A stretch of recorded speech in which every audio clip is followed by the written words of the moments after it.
Welcome to the discussion on the topic horizontal shear stresses in beams of flanged cross sections. So, flanged cross section is no either you can assume as an I section or a T section or a channel section or any L section, right? So, all these section, how to draw the horizontal shear stresses in those flange type of sections, right? So here mainly we are going to discuss I section, and once you could completely understand, we can draw any of other flanger sections. This is part of the syllabus in the unit 3 shear stresses in beams in the course of strength of materials 1. Okay, now let's move on. So as we have told in the previous discussions also, if you want to sketch or plot the shear stress variation along the depth for any type of cross section, right? The fundamental equation should be thoroughly no understood, no to use this equation. We have to be completely aware of what is each term in this, right? So here let me just summarize before going taking on to the moving on to the flanger sections. So this horizontal shear stress it can be calculated with the help of this particular equation, where tau xy mean I am taking a plane a plane. This is the plane or area I have taken on which the shear stress I am going to calculate. Shear stress is always calculated on a plane, remember. It is not in a linear way, right? It is acting on a particular area, and this plane I am going to calculate. So tau xy is where this plane was taken at a distance y, right, from the neutral axis. Say x-axis is the neutral axis. From that axis I am calculating tau xy is equal to shear Vx is nothing but the shear force, right? And the section, wherever you have taken section, at that section the shear force that is Vx, and your I is the moment of inertia of the particular section that is considered, whatever may be the section, that particular moment of inertia, and Ty is nothing but the width of the section under consideration or plane under consideration, and rest of the things are y and Ty again and dy, right? This y Ty dy usually replaced with a term called q, which is called first moment of area of the given no geometry that is taken, first moment of area, integral y dA, right? Integral y dA or y t dA in the sense ty dy, right? Or you can even replace with ay bar or a dash y bar, right? So what is this term ay bar is talking about is the area, the top or bottom area, either we can take the plane above the neutral axis or below the neutral axis. So the top or bottom portion of the members cross sectional area, top or bottom members cross sectional area, right, that we have considered, right? So for that only we are calculating the area, and y bar is the centroid of that selected area from the neutral axis, that is y bar, right? So sometimes we may be calculating first moment of area straight away, or sometimes we will be using the term taking a small strip in that or in those circumstances we can use this formula. So you can take a small strip whose depth is dy and whose width is ty and so on, such as when the cross section keep changing, right? There are flange sections is one such example. Cross section keep changing, at those locations use this term instead of this term. But when the area is consistent, no same as the plane, considered plane as well as the original cross section, both are of same nature, use this formula straight away, a dash y bar, we can use it, right? So whenever there is a consistent change or constant change in the cross section, right, along the depth, better use this equation, right? So that's the fundamental required before proceeding. Let's take an example of one of the flanged section. There was an example that was collected from the literature somewhere. There is a wide flange beam, right? A flange beam is there. There is an I beam here, having 4 meters span, and it was subjected to a point load at the center as well as the UDL, right? Next, we require to draw the, we are expected to, or draw the or plot the shear stress distribution. Okay, so this is basically no drawn on the fundamental understanding of this equation. If this equation was clear, it is very easy to draw. So in this equation, tau xy is equal to vq by it, which is nothing but vay bar by it, or can be written as I told now just now, is v integral y dA, right? Instead of v by it as it is, you can write, but instead of writing ay bar, I can use the term integral y dA, integral y times d, sorry, integral y dA. Use this term, right? So the total number of steps, within 2 steps we can solve it. It's very easy, right? So let us see in this formula. So the constants we can finish off first, no, complete it first. So v and I are the constants, so calculate v and I. That means the shear force at a particular section, wherever we are interested to find, right? At the section is or the maximum shear stress, usually taken maximum shear force, right, for these purposes. So maximum shear stress we can calculate from the given loading and the details and the span details, right? So that we can do, and moment of inertia, it is a I section, for that we can calculate. So this is the first part. The second part is our ay bar, right? In fact, this is what little typical for us to understand. So once ay bar, you can say y integral y dA, either way. So if you calculate that, our job is done. Okay, either way you can do it. So let's start. What we are no first targeted to find shear force from the fundamentals of shear force and bending moment. First of all, one need to find out the reactions, right? So standard formulas also we can use, for troll, what we call, for standard loading we have a formulas. For example, central point load is acting here. Either we can use the even equilibrium equations. Simply if we use sigma fy equal to 0 and mz equations at any one of the support, you will be getting the solution.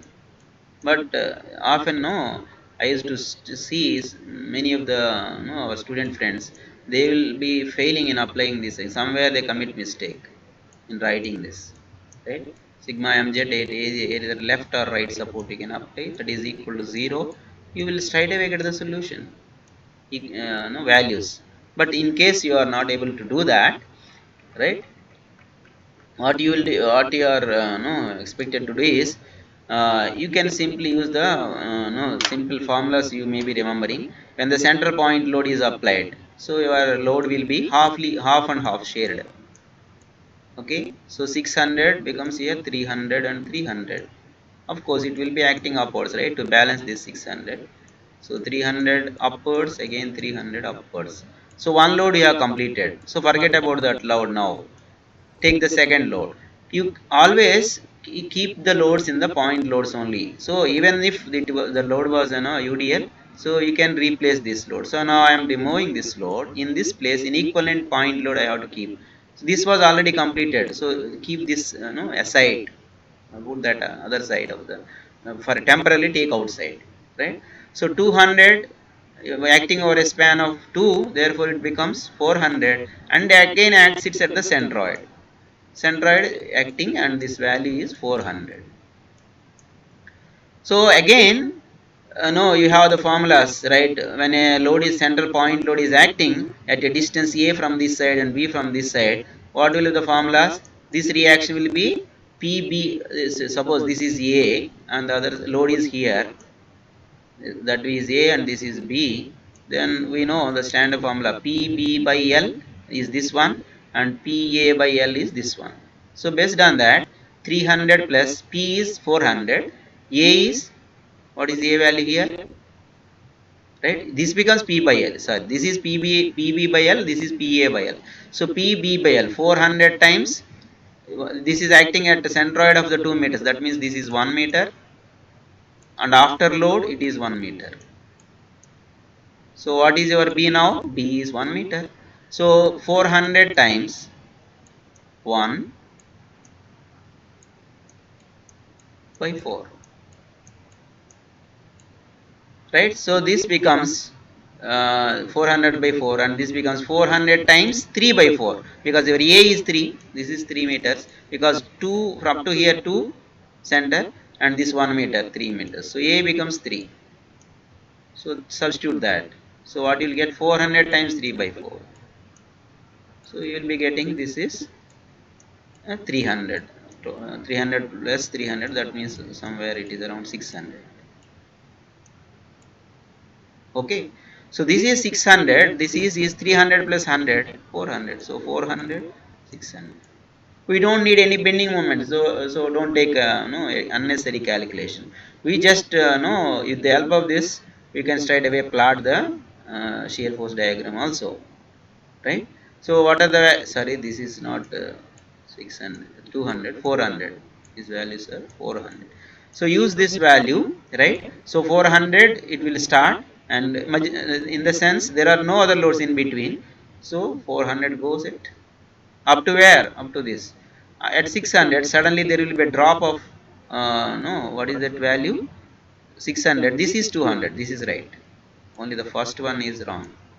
This is 200, correct. This value is 200, that's right.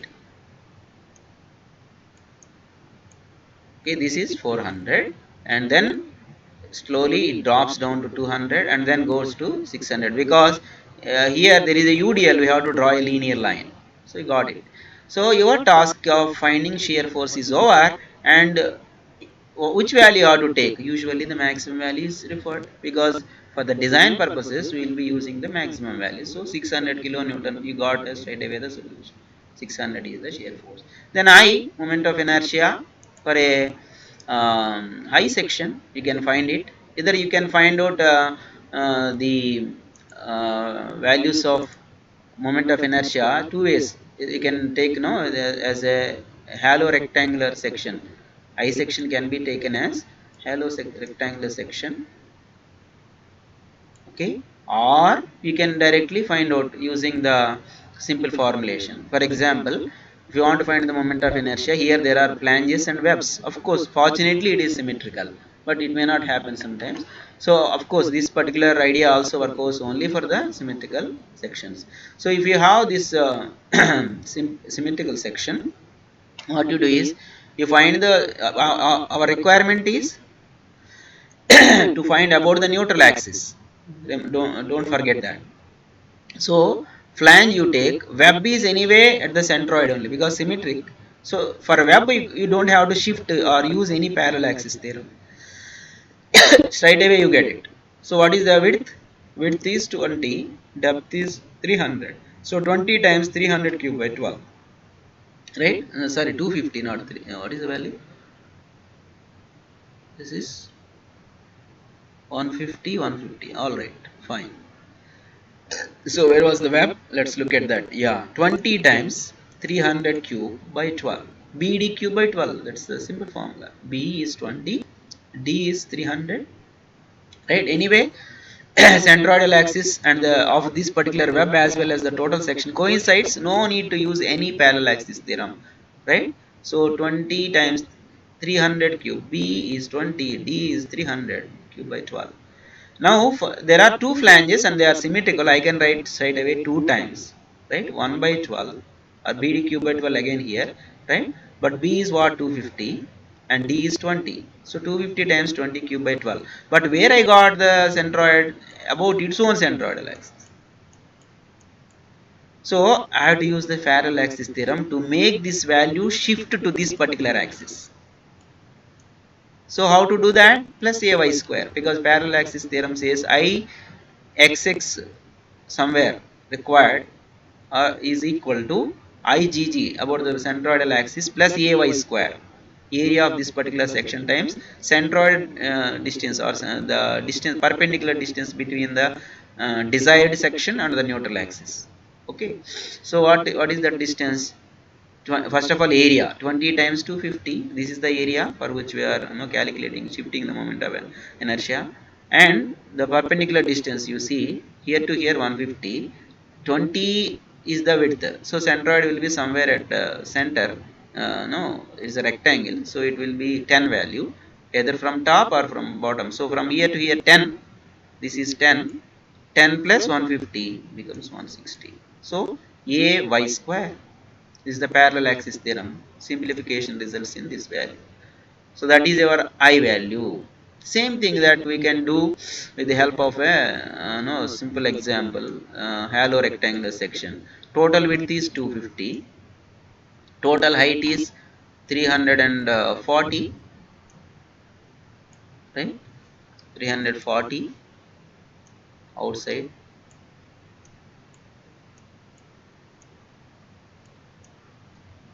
Similarly, you can put the inside dimensions. So inside what was thickness, you can shift the thickness half of this side and half to this side. So total is 20. So I can put here 10 and 10 on the other side. Okay.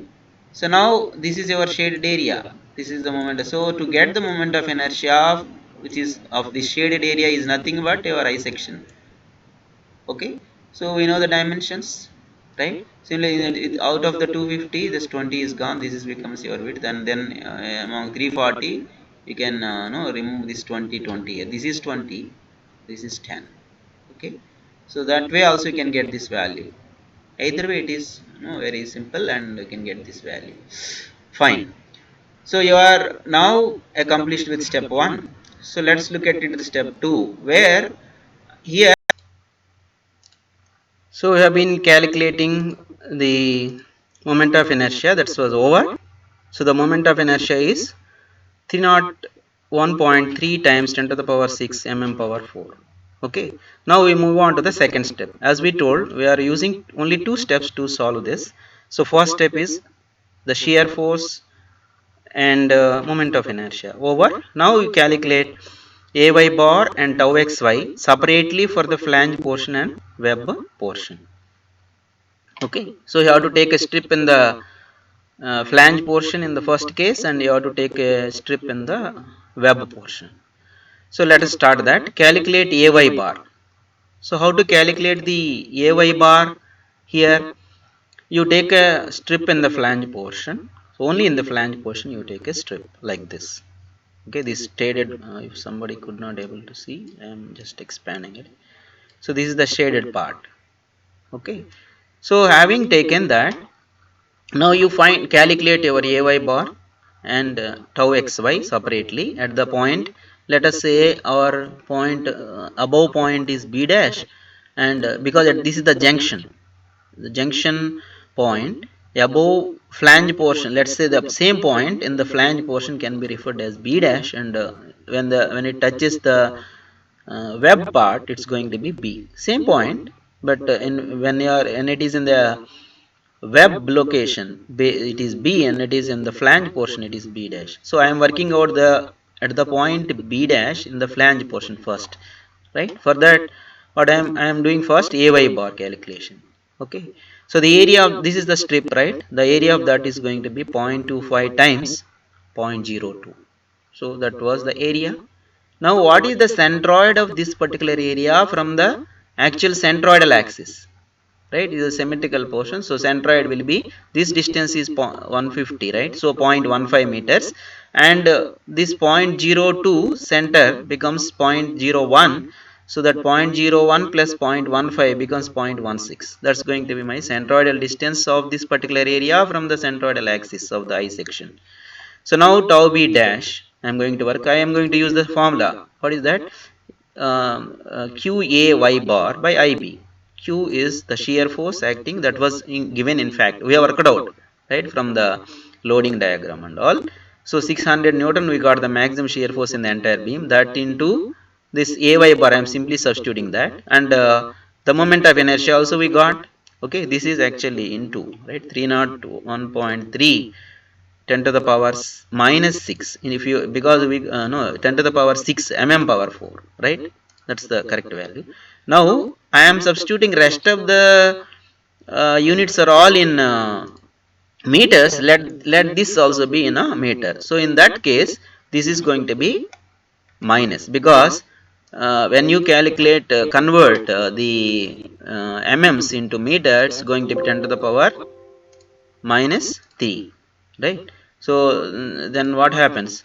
10 to the power minus 3 to the power 4 becomes 10 to the power 12. So plus 6 into 10 to the power plus 6 into 10 to the power of minus 12 becomes 10 to the power minus 6. Okay.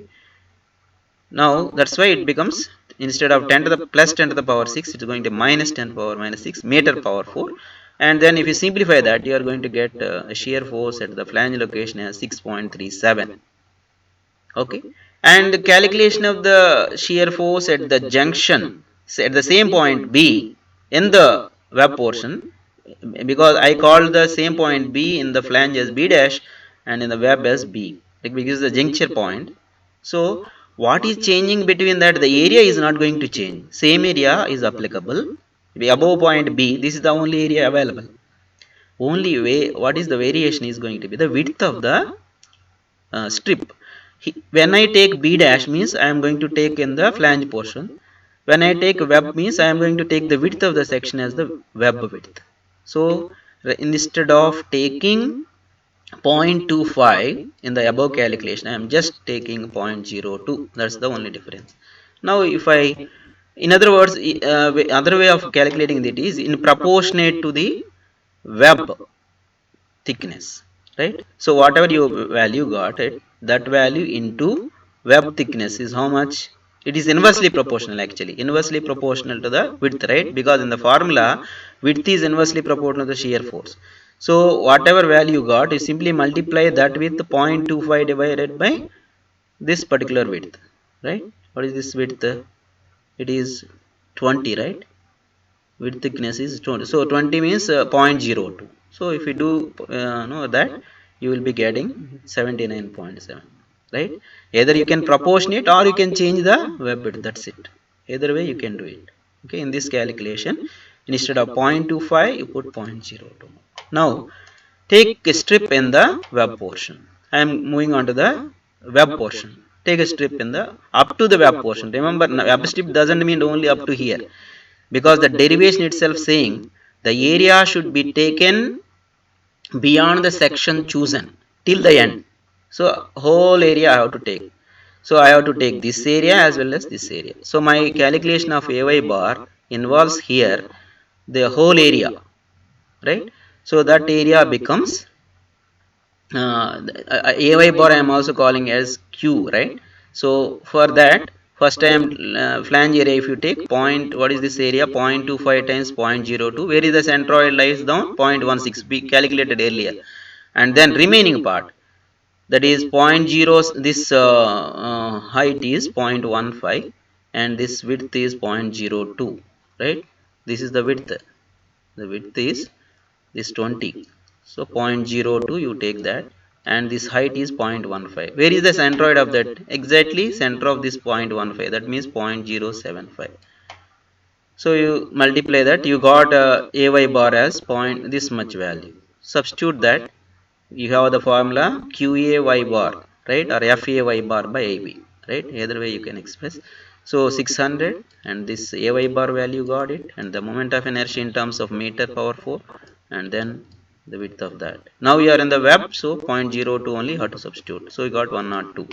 Now you can plot this what you call variation of the shear stress. So put here, start here, you draw a reference line or baseline, 0 at this location, right? At the ends always it is 0.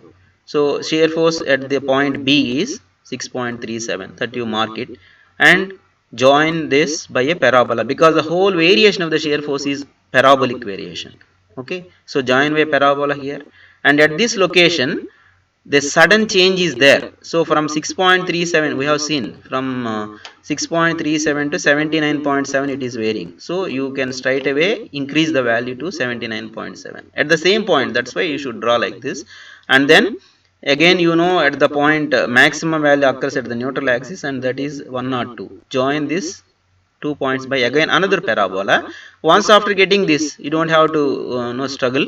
It is simply a symmetrical section. You have to reproduce that. So that is the variation of the shear stress in a I section.